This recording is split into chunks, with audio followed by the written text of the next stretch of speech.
इस वीडियो के एंड तक आपको ये समझ में आ जाएगा कि आप रिस्पॉन्सिव ग्रिड सिस्टम्स अपने यूआई डिज़ाइन के लिए फिग्मा में कैसे क्रिएट कर सकते हो। और अगर आप ये वीडियो एंड तक देखते हो तो I am gonna share some really amazing tips on how to use this grid in your projects properly. So let's get started.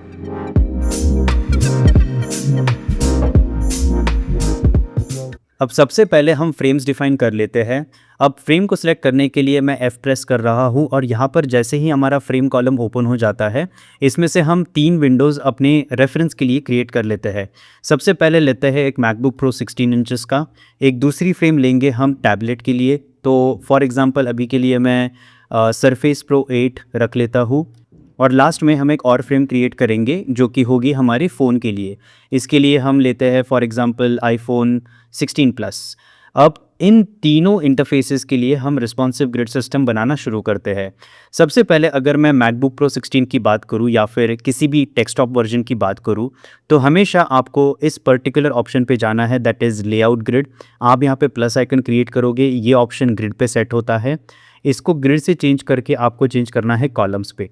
अब ये आप समझ लो कि आपको हमेशा जब भी आप डेस्कटॉप के लिए ग्रिड सिस्टम तैयार करोगे तो आपका जो काउंट होना चाहिए वो होना चाहिए 12, और 12 के बाद आप इसे हमेशा स्ट्रेच पे रखोगे।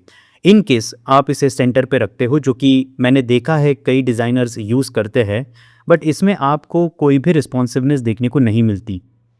लेकिन जब आप इसे स्ट्रेच पे रख देते हो, जो आपके ग्रिड्स है यहाँ से ये ईजीली आप इसे देख सकते हो कि जब भी आप इसे स्क्वीज़ करोगे तो ये ग्रिड्स भी स्क्वीज़ इन होने लगती है। अब नेक्स्ट हमारा आता है कि यहाँ पर हमारा जो मार्जिन है वो कैसा रखा जाए। तो मार्जिन को डिफ़ाइन करने से पहले मैं चाहता हूँ कि आप एक कॉन्सेप्ट को समझो जिसे हम कहते हैं कंटेनर। अब कंटेनर का डेफिनेशन क्या है, सबसे पहले वो समझते हैं। अगर आप इस पर्टिकुलर वेबसाइट को देखोगे जो मैंने इस वीडियो के रेफरेंस के लिए क्रिएट की है, इसमें अगर आप देखोगे तो ये जो हमारा एक कंटेनर बॉक्स है जो कि मैंने ग्रे कलर में हाईलाइट किया है, अगर मैं इसे होवर करूँ तो आप देखोगे कि पूरा डिज़ाइन इस पर्टिकुलर बॉक्स के अंदर, इस एक कंटेनर की विड्थ के अंदर है। अब बूटस्ट्रैप 4 और बूटस्ट्रैप 5 काफ़ी ज़्यादा widely accepted and used front end framework है, इसीलिए मैं सबसे पहले आपको उसका एग्जांपल देता हूँ और उसके बाद हम मैनुअल ग्रिड सिस्टम बनाना सीखेंगे। अब बूटस्ट्रैप 4 के अंदर अगर आप देखो तो जो मैक्सिमम कंटेनर विड्थ थी वो 1140 पिक्सल्स थी। अगर आप यहाँ पे देखो, this is the maximum extra large, right. लेकिन अब जैसे जैसे स्क्रीन का साइज़ बढ़ रहा है, बूटस्ट्रैप के अंदर मॉडिफिकेशंस आ रहे हैं, तो यहाँ पर हमें बूटस्ट्रैप 5 में देखने को मिलता है कि जो मैक्सिमम कंटेनर विड्थ अब बूटस्ट्रैप 5 में अवेलेबल है वो 1320 पिक्सल्स की है। अब आप इस फॉर्मूला को नोट कर सकते हो कि मार्जिन डिफाइन करने के लिए हम एक फॉर्मूला यूज़ करेंगे, which is margin equals to frame width minus container width divided by 2। अब इस पर्टिकुलर केस में जहाँ पर हमारा मैकबुक प्रो 16 हमने जो है डिज़ाइन करने के लिए फॉर एग्जांपल कैनवस की तरह लिया है, तो मैकबुक प्रो 16 का जो विड्थ है वो 1728 पिक्सल्स का है। अब 1728 पिक्सल्स और आपका जो कंटेनर है वो मैक्सिमम विड्थ कितना देता है, अब यहाँ पे देखो आप XXL जो है आपको यूज़ करना पड़ेगा, बिकॉज आपका 1400 पिक्सल से ज़्यादा का स्क्रीन साइज़ है। सो इस केस में अगर मैं इनको सब्ट्रैक्ट करूँ, दैट इज़ 1728 माइनस 1320 है, इसको मैं डिवाइड बाई 2 करूँ तो दिस इज़ गोना बी 204। अब 204 की जब मैं इस कैनवस पे मार्जिन लगाऊंगा 204, तो ये कुछ इस तरीके से दिखना स्टार्ट हो जाएगा। अब आप देखोगे कि अगर मैं इस कंटेनर को नीचे ट्रैक करता हूँ जिसकी जो विड्थ है 1320 पिक्सल्स की है, अब ये आपका एक डिफाइंड एरिया है जिसके अंदर आप डिज़ाइन करने की कोशिश करोगे। अब इसके बाहर अगर कुछ जाता है तो ऐसा नहीं है कि वो स्क्रीन पे नहीं दिखेगा, बट डिज़ाइन करते वक्त हमें इस पर्टिकुलर लेआउट फॉर्मेट को फॉलो करना होगा जिससे हमारी डिज़ाइन जो है काफ़ी ज़्यादा क्लीन लगे। वरना आप ही इमेजिन करो, अगर इस डिज़ाइन के अंदर ये बॉटल अगर बाहर होती, ये कार्ड अगर यहाँ पे ओवरलैप करता या फिर ग्रिड के बाहर जाता, तो आपको एक सिमेट्रिकल डिज़ाइन बनाने में बहुत ही ज़्यादा दिक्कत आने वाली है। अब ये तो हो गई हमारी कॉलम की डेफिनेशन। अब रो को डिफ़ाइन करने के लिए हम यहाँ पर सेकेंड लेआउट गाइड को ऐड करेंगे। इस बटन पे क्लिक करने के बाद फिर से इस ऑप्शन को इस बार हम कॉलम्स ना सिलेक्ट करके हम रो को सिलेक्ट करेंगे। हम काउंट जो है, अब यहाँ पर आप काउंट कितना भी रख सकते हो बिकॉज ये हमारा वर्टिकल लेआउट है। मोस्ट ऑफ द टाइम्स मैं इसको प्रेफर करता हूँ कि मैं इसे 10,000 रख दूँ, बिकॉज कितनी लंबी वेबसाइट होगी ये हम अभी से डिफाइन नहीं करना चाहते। राइट। सो फॉर एग्जांपल अगर मैं इसे 10,000 रखता हूँ, टाइप में इसे अगर मैं टॉप रखता हूँ, तो आप देखोगे कि यहाँ पर अभी ये हॉरिजॉन्टल लेआउट है, ये बनना स्टार्ट हो चुकी है। अब गटर कितना रखना है ये आपका कॉल है, बट मेजरली मैं गटर को हमेशा 8 पे रखता हूँ, बिकॉज इससे मुझे इसके अंदर डिज़ाइन करने में काफ़ी ज़्यादा आसानी होती है। अब अगर मैं फ़िलहाल के लिए इस बॉक्स को बाहर हटा दूँ तो हमारा ग्रिड सिस्टम कुछ इस तरीके से दिख रहा है। सिमिलरली अगर मैं चाहूँ तो अब मैं यहाँ पर इन दोनों लेआउट्स को यहाँ पर या तो बेसिक से फिर से स्टार्ट करके बना सकता हूँ, या फिर मैं इन्हीं लेआउट्स को कॉपी पेस्ट भी कर सकता हूँ। कॉपी पेस्ट करने के लिए आपको सिंपली यहाँ पर क्लिक करना है, शिफ्ट होल्ड करके आपको सेकंड ऑप्शन पे क्लिक करना है, इनको कॉपी करना है, देन आप सरफेस प्रो के स्क्रीन पे क्लिक करोगे and you just press command V या फिर control V, which is the option for Windows. जैसे ही आपकी लेआउट ग्रिड्स पेस्ट हो जाती है, अब यहाँ पर आपको जो आपकी कॉलम्स है उनको चेंज करना पड़ेगा। रो को अगर आप चेंज नहीं करोगे तो भी इसमें कोई दिक्कत नहीं आने वाली। अब आपको हमेशा ये नंबर याद रखना है, that is 12, 8 and 4। 12 columns are for desktop, 8 columns are for your tablet. अब यहाँ पे कॉलम्स पे मैं चेंज करूँगा, इसको मैं 8 कर देता हूँ, काउंट हमने 8 कर दिया। सिमिलरली अब हमारा मार्जिन क्या रहेगा, उसके लिए हम फिर से इसी सेम फॉर्मूला को कैलकुलेट कर सकते हैं। अब सिमिलरली हमारा इसमें मार्जिन क्या रहेगा वो डिफाइन करने के लिए हमें फिर से हमारी बूटस्ट्रैप के ग्रिड को रेफरेंस में लेना पड़ेगा। अब यहाँ पर हमें दिख रहा है कि इसमें टैबलेट की विड्थ है दैट इज 1440 पिक्सल्स। अब यहाँ पर अगर मैं इसको जूम करके आपको दिखाऊँ तो जब भी हमारी स्क्रीन 40-100 पिक्सल से ज़्यादा की होगी तो हमारे लिए मैक्सिमम कंटेनर विड्थ ही बेंचमार्क होगा। अब यहाँ पर हमारा जो विड्थ है that is 1440 which is greater than 1400 pixels. तो इस केस में हमारी जो मैक्सिमम कंटेनर विड्थ है वो फिर से 1320 पिक्सल होने वाली है। अगर हम सेम फॉर्मूला को कैलकुलेटर में डालें which was 1440 pixels minus 1320 pixels, तो इस बार 120 हमारा जो है इसका वैल्यू आया है। अब इस 120 को हम डिवाइड बाय 2 करेंगे तो हमारी जो मार्जिन होनी चाहिए that is going to be 60। अब इसको मैं चेंज करके 60 कर देता हूँ। So this is basically going to be your play area. अब यहाँ पर अगर मैं इस बॉक्स को प्ले करूँ तो यहाँ पर 1320 का हमारा बॉक्स दिख रहा है। अब ये मैं आपको रेफरेंस के लिए बता रहा हूँ, हर बार आपको ऐसा बॉक्स क्रिएट करके चेक करने की ज़रूरत नहीं पड़ेगी, ये सिर्फ एक प्लेन मैथमेटिक्स है। अब यहाँ पर जो आपका बॉक्स है वो ईजिली ग्रिड्स के बीच में स्नैप हो रहा है, राइट। अब यहाँ पर देखो आपको रेड लाइंस दिख रही है, आपको यहाँ पर रेफरेंस पॉइंटर्स दिख रहे हैं, तो इससे आपको डिज़ाइन करने में काफ़ी ज़्यादा आसानी होने वाली है।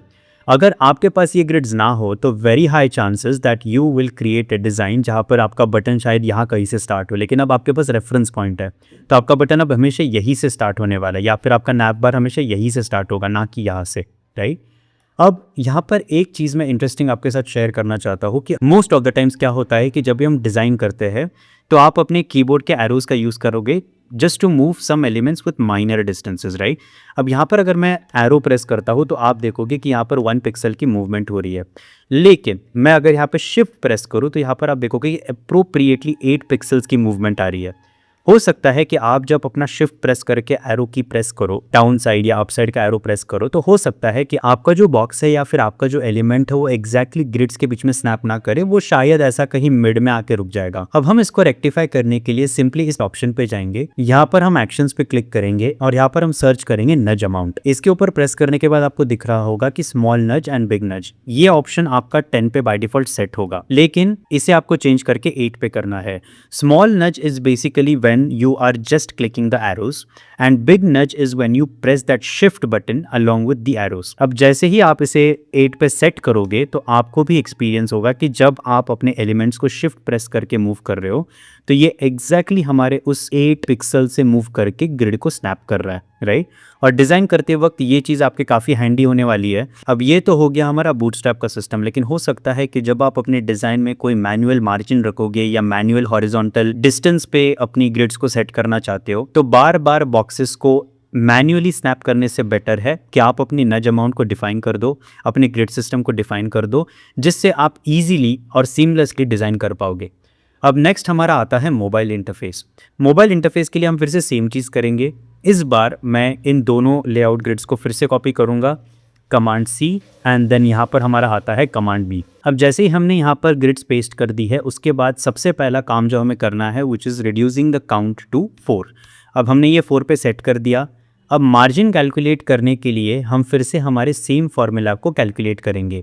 इस केस में हमारी जो मैक्सिमम विड्थ है दैट इज़ हमारी फ्रेम की विड्थ वो 430 पिक्सल्स की है।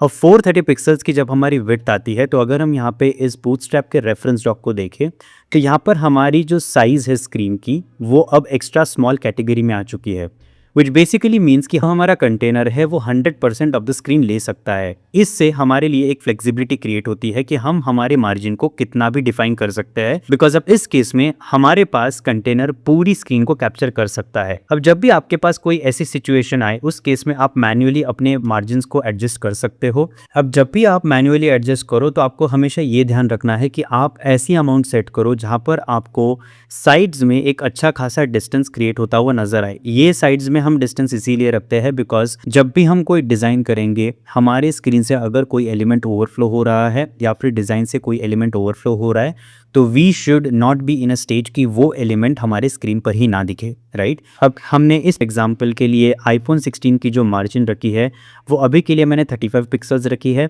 This is flexible, you can keep it 30 pixels और इवन 20 पिक्सल्स, बट 20 पिक्सल रखने से आपका जो साइड से जो डिस्टेंस है वो काफ़ी ज़्यादा कम होने वाला है। अब एक ऑप्शन जो मैंने आपके साथ डिस्कस नहीं किया वो है gutter. Gutter is basically the distance between two horizontal या फिर वर्टिकल लाइंस। जब हमारी हॉरिजॉन्टल स्पेसिंग डिफाइन की तो उसके अंदर मैंने 8 पिक्सल्स का डिस्टेंस रखा। बेसिकली इन दोनों के बीच का जो डिस्टेंस है वो आप देख सकते हो कि दिस 8 पिक्सल्स, राइट। अब ये आपके डिज़ाइन पे डिपेंड करता है। अगर आपके डिज़ाइन के अंदर एलिमेंट्स बहुत ही ज़्यादा क्लोजली कपल्ड है, आपके डिज़ाइन में एलिमेंट्स बहुत ही ज़्यादा पास प्लेस्ड है, तो ऐसे केस में आप ये कोशिश करो कि आपका जो गटर है वो रिड्यूस्ड नंबर पे अवेलेबल हो। इससे होगा ये कि आपके एलिमेंट्स को आप इजीली प्लेस कर पाओगे।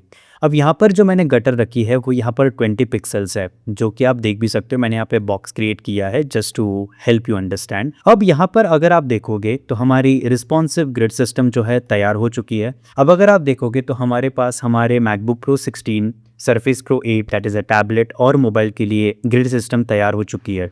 ये ग्रिड सिस्टम रिस्पॉन्सिव है, मैं इसे इजीली स्नैप कर पा रहा हूँ। मैं इसे जब भी स्क्वीज इन करता हूँ तो हमारी ग्रिड सिस्टम भी इसके साथ रिस्पॉन्ड कर रही है। अब मेरे नेक्स्ट वीडियो में मैं आपको इसी पर्टिकुलर वेबसाइट को रिस्पॉन्सिव बना के दिखाऊंगा। अगर आप देखो तो अभी ये रिस्पॉन्सिव नहीं है, इनके बीच के जो एलिमेंट्स है वो ओवरलैप हो रहे हैं। जब मैं स्क्रीन को स्क्वीज इन कर रहा हूँ कार्ड के बीच में जो डिस्टेंस है वो काफ़ी ज़्यादा कम हो रहा है, इससे रीडेबिलिटी इंपैक्ट होती है। और ये बॉटल जो है ये भी हमारे डिस्टेंस के साथ जो है स्क्वीज इन हो रही है। अगर आप देखोगे तो ये ऑफ पे ओवरलैप हो रहा है। अब जब मैं इसको रिस्पॉन्सिव बनाऊंगा तो हमारा डिज़ायर्ड आउटकम कुछ इस तरीके से होगा कि मैं जब इसको स्क्वीज़ करूं तो हमारा जो ये टेक्स्ट है वो रिस्पॉन्सिव हो, वो अपने डिस्टेंस के अकॉर्डिंग अपने जो टेक्स्ट फॉर्मेट को है वो चेंज करे। इन तीनों बॉक्सेस के अंदर डिस्टेंस जो है वो इक्वल होना चाहिए। और जो हमारे नेविगेशन बार है मैं इसको स्क्वीज इन करने पर जो इसके बीच का डिस्टेंस है वो कंसिस्टेंट होना चाहिए। सिमिलरली जो हमारा ट्रैक ऑर्डर का बटन है वो इस ग्रिड के साथ स्नैप्ड होना चाहिए, जो कि इस केस में अगर आप देखोगे नहीं है। जब मैं इसको स्क्वीज इन करता हूँ तो ये ग्रिड के साथ हमारा स्नैप नहीं है, राइट। तो this is going to be our goal for video 2। अब ये तो हो गया हमारा ऐसा ग्रिड सिस्टम जो बूटस्ट्रैप 5 के साथ डिफाइंड है। अब आपका ये सवाल हो सकता है कि क्या मैं मैनुअल ग्रिड सिस्टम बना सकता हूँ? The answer is absolutely yes. आपको ग्रिड सिस्टम कैसे बनानी है या आपका इंडिविजुअल कॉल है। ऐसा कोई डिफाइंड रूल नहीं है कि आपको यही स्पेसिफिक ग्रिड सिस्टम यूज़ करनी है या फिर कोई और। लेकिन जब भी आप किसी क्लाइंट के लिए काम करो और आपका क्लाइंट अगर बोलता है कि मैं बूटस्ट्रैप फ्रेमवर्क यूज़ कर रहा हूँ या फिर मैं कोई और फ्रेमवर्क यूज़ कर रहा हूँ, आपके लिए ये ज़रूरी हो जाता है कि आप उनके वेबसाइट पे जाकर उनके डॉक्यूमेंटेशंस को देखो, उसके अंदर स्पेसिफिक कंटेनर्स के सेक्शन को एक्सप्लोर करो कि उनका जो कंटेनर साइज़ है, framework supported maximum container width क्या है, ये आपको समझना होगा, सो दैट जब भी आप डिज़ाइन करो आपके डिज़ाइन उस पर्टिकुलर फ्रेमवर्क के सपोर्टिव हो। आई होप कि आपको अब रिस्पॉन्सिव ग्रिड सिस्टम बनाने में कोई दिक्कत नहीं आने वाली। You can easily create a grid system and you can start designing into it. अगर आपको इस वीडियो से कोई वैल्यू मिली है तो make sure to hit that subscribe button. इस वीडियो को अपने उन फ्रेंड्स के साथ शेयर कर देना जो डिज़ाइन फील्ड में नए हैं और उनको ग्रिड सिस्टम के बारे में पता होना चाहिए। सो मिलते हैं हमारे नेक्स्ट वीडियो में जहाँ पर हम इस नॉन रिस्पॉन्सिव वेबसाइट को रेस्पॉन्सिव वेबसाइट में क्रिएट करेंगे। Till then keep designing, keep learning.